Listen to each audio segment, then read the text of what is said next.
नमस्कार मित्रों, आज हम पढ़ेंगे कन्वर्जेंट सीक्वेंस कि कन्वर्जेंट सीक्वेंस क्या होती है। ठीक है, तो पहले हम सबसे पहले इसकी डेफिनेशन पढ़ते हैं।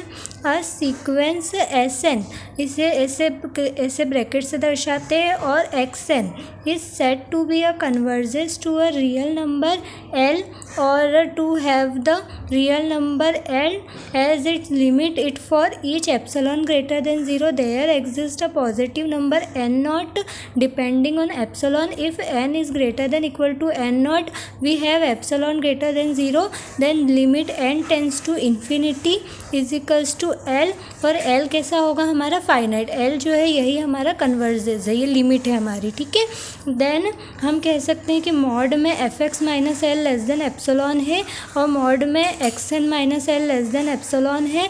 Then F X minus L क्या होगा, ये एफ एक्स माइनस एल जो है ना, मॉड में से अगर हम किसी भी संख्या को, किसी भी नंबर को बाहर निकालते हैं तो उसकी लिमिट होती है माइनस से प्लस की तरफ। ठीक है, तो इसमें क्या होगा, ये माइनस एप्सलॉन से प्लस एप्सलॉन के बीच में एफ एक्स माइनस एल जो है वो कन्वर्ज करेगा। तो है ना, एफ एक्स से ऐसा का ऐसे ही बीच में रहेगा और एल इधर चले जाएगा तो ये माइनस का इधर आके प्लस हो जाएगा, तो एल प्लस एप्सलॉन हो जाएगा। और ये माइनस का है इधर आएगा तो ये प्लस एल और इधर माइनस एप्सलॉन हो जाएगा। ऊपर हमने डेफिनेशन पढ़ी थी, अब हम नीचे इसको एग्जाम्पल से समझेंगे। ठीक है, जैसे कि हमने लिया कोई एक सीक्वेंस ली हमने, x N is equals to n upon N plus one. तो ये सीक्वेंस कैसी है इसे चेक करने के लिए हम पहले एन की जगह हम 1 2 से लेके एन तक नेचुरल नंबर्स रखेंगे, क्योंकि स्मॉल एन बिलोंग करता है कैपिटल एन जो कि है नेचुरल नंबर। ठीक है, तो हमने जैसे कि नेचुरल नंबर रखे यहाँ पे, तो पहले रखेंगे 1 फिर 2 फिर एन तक। तो अब इसमें रखते जाओ इस सीक्वेंस में, तो 1 अपॉन 1 प्लस 1, फिर 2 अपॉन 2 प्लस 1, फिर dash dash dash n upon N plus 1, है ना। तो ये हमारी सीक्वेंस बन जाएगी 1 अपॉन 2, 2 अपॉन 3 से लेके एन अपॉन एन प्लस 1 तक।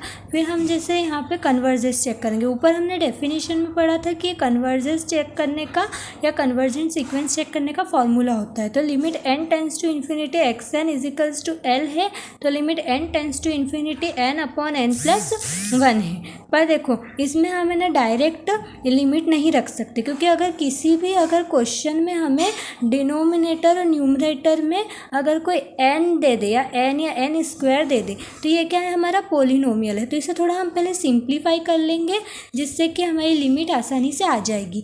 तो यहाँ पे इसको डिवाइड कर लेंगे ऊपर और नीचे न्यूमरेटर और डिनोमिनेटर में इसको एन से डिवाइड कर लेंगे, नीचे और ऊपर न्यूमरेटर और डिनोमिनेटर में। तो limit N tends to infinity N upon N, upon में भी N upon N plus 1 upon N, तो limit N tends to infinity हो गई 1 अपॉन 1 प्लस 1 अपॉन एन। और अब यहाँ पे लिमिट रखेंगे तो 1 अपॉन 1 प्लस 1 अपॉन इन्फिनिटी, तो 1 अपॉन 1 प्लस 0 हो जाएगा। क्योंकि हम जानते हैं कि किसी भी नंबर के अपॉन में अगर इन्फिनिटी आता है या किसी भी नंबर को इन्फिनिटी से डिवाइड करेंगे तो आंसर तो उसका कुछ आएगा नहीं, तो इसीलिए हो जाएगा 0। तो 1 अपॉन 1 प्लस 0 हो जाएगा और 1 हो गया, तो ये हो जाएगा एल। तो हम कह सकते हैं कि हमारी जो सीक्वेंस है वो कन्वर्ज होती है 1 पर। ठीक है, हमारी सीक्वेंस जो है वह कन्वर्ज होती है 1 पर और 1 ही हमारा एल है। तो सीक्वेंस कन्वर्जेस टू एल।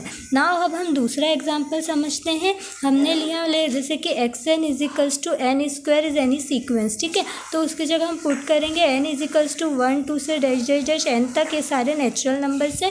तो 1 square 2 square dash dash dash n square, तो हमारी हो जाएगी ये लिमिट का फिर से फॉर्मूला यूज़ करेंगे। तो limit N tends to infinity x n, तो limit N tends to infinity n square, और अब यहाँ पे हम लिमिट रख देंगे डायरेक्ट, तो ये हो जाएगा इन्फिनिटी स्क्वायर। इन्फिनिटी का स्क्वायर क्या होगा, इन्फिनिटी, पर ये हो जाएगी डाइवर्जेंट। अब ऐसा क्यों हुआ, क्योंकि यहाँ पे एक नोट है, ये आप लिखें कि if we test convergence and limit comes as plus infinity और minus infinity then it is divergent sequence. Because जो इन्फिनिटी होती है ना वो रियल नंबर नहीं है, और हमारी सीक्वेंस की डेफिनेशन कहती है कि हमारा जो सीक्वेंस होता है ना वो कन्वर्ज होता है रियल नंबर पे, तो इन्फिनिटी रियल नंबर नहीं है, इसीलिए ये डाइवर्जेंट सीक्वेंस है। ठीक है, उसके बाद हम फिर एक नेक्स्ट एग्जांपल लेते हैं, xn बराबर -1 की पावर n। अब इसमें हम पुट करेंगे वापस से n की जगह नेचुरल नंबर, तो n बराबर 1 2 से लेके डैश डैश डैश n तक, तो -1 की पावर 1, -1 की पावर 2, -1 की पावर 3 से डैश डैश डैश -1 की पावर n।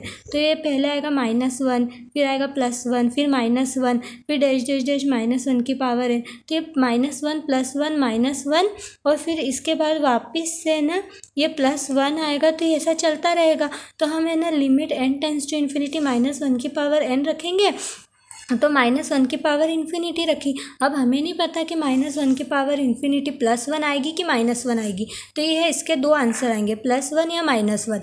तो इसे कहते हैं हम ऑक्सीलेटरी सीक्वेंस। अगर किसी भी क्वेश्चन में अगर हम लिमिट चेक करें और उसके कोई दो आंसर आ रहे हैं या एक से ज़्यादा उसकी लिमिट आ रही है, तो वो होगी oscillatory sequence. Thank you for watching this video.